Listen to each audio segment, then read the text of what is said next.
I still remember the smell of the airport that morning. Coffee, jet fuel, and nerves. I just landed from Tokyo after a business trip. Tired, but proud.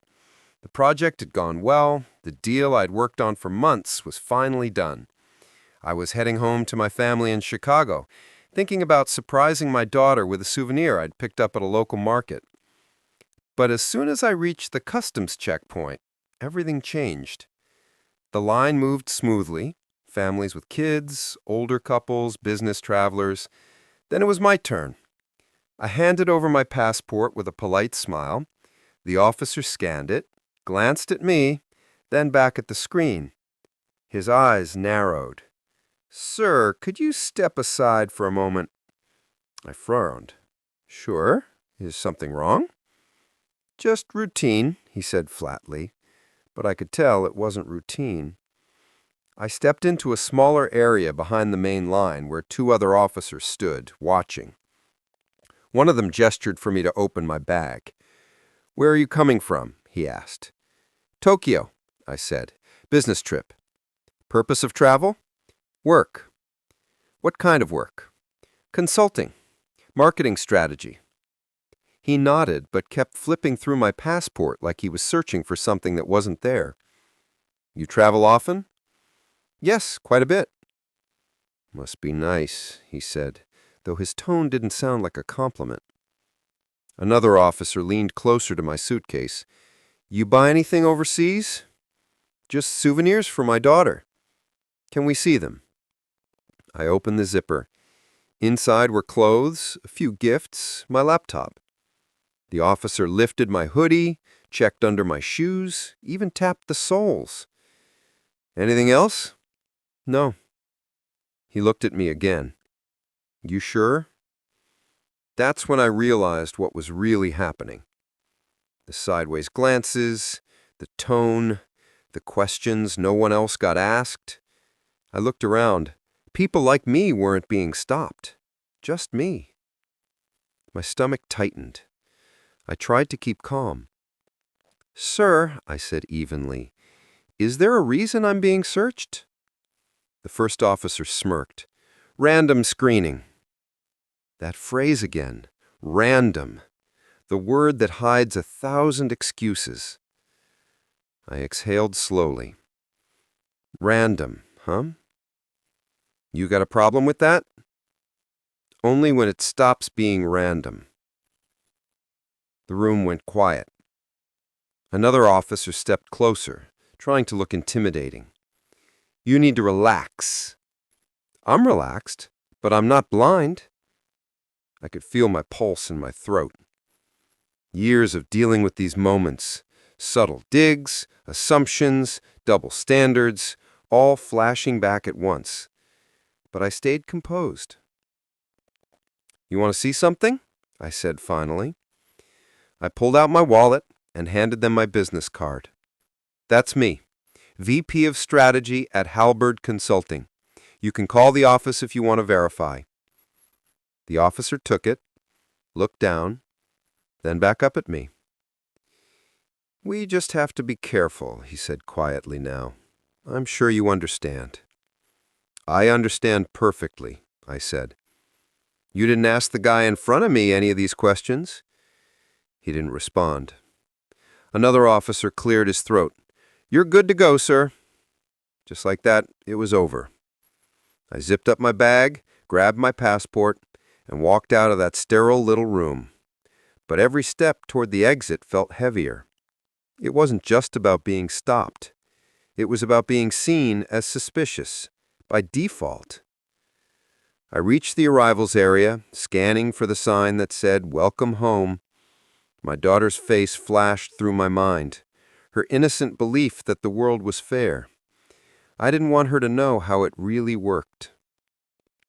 But fate had other plans, because 2 weeks later, I found out someone had recorded the whole thing.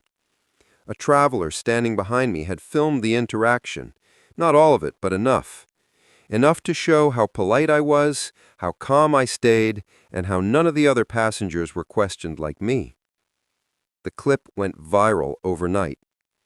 The caption read, "When random doesn't look random. People online argued, some defended the officers, others were furious.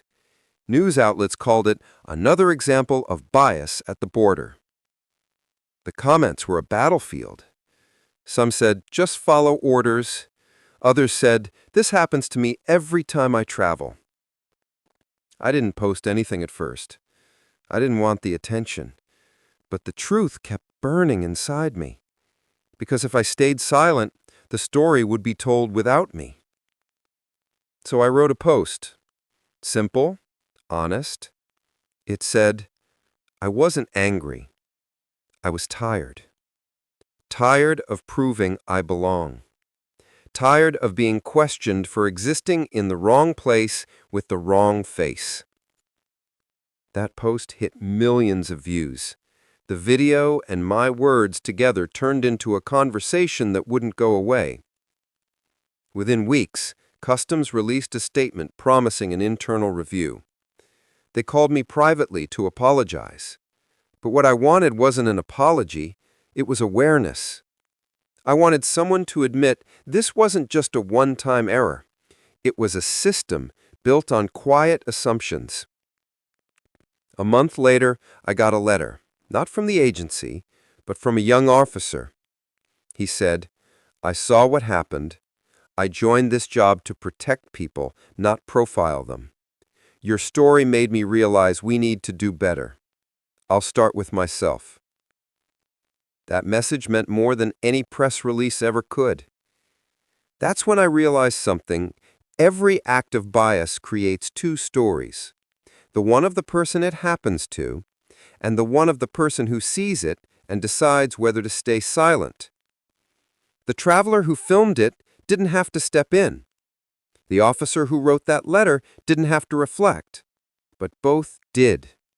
And that's how change begins. Now, whenever I travel, I still feel that flicker of unease at customs.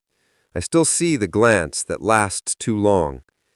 But I also remember the voices that rose afterwards. The ones that said, we saw that, and it's not okay. The next time I landed at that same airport, I hesitated before stepping into line. The officer who waved me forward looked young, nervous, but he smiled. Welcome home, sir. Just 3 words, but this time, they felt like a promise. If this story made your heart race or made you think twice about what random checks really mean, don't just scroll past. Share this video to remind the world that silence helps no one. Comment below if you've ever experienced or witnessed unfair treatment while traveling. Every story shared chips away at the excuses people hide behind. Subscribe for more real-life stories that reveal what people face in everyday places, stories that pull back the curtain on quiet injustice and show how calm courage can turn humiliation into awareness. Because here's the truth, the people who stop you for no reason usually have one. It just isn't one they'll admit out loud. But the moment someone records, the moment someone speaks up, that invisible power starts to break. One traveler filmed and an entire conversation started. So next time you see someone being singled out, remember this: your silence protects the system, your voice exposes it. Don't whisper about bias, shine a light on it, because airports are supposed to connect people, not divide them. And someday, maybe, random will actually mean random.